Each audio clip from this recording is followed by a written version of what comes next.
Welcome to the vibrant world of the chestnut-headed bee-eater, one of nature's most colorful avian gems.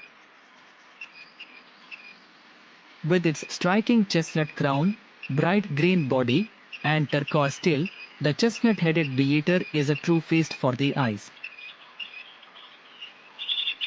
These birds are found across South and Southeast Asia, where they bring a splash of color to open forests and farmlands. Renowned for their acrobatic skills, bee-eaters catch insects mid-flight with incredible precision.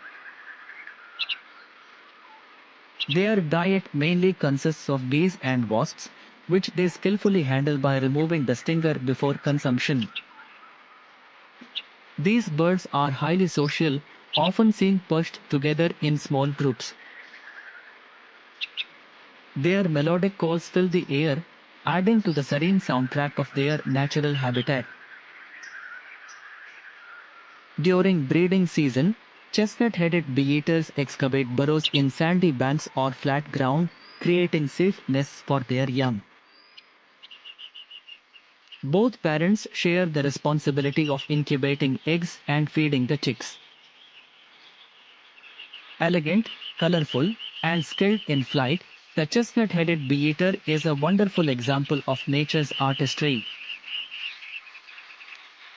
Thank you for joining us in exploring the life of this remarkable bird. Learn more about our feathered friends. Subscribe for more wildlife wonders. Don't forget to like, share, and subscribe.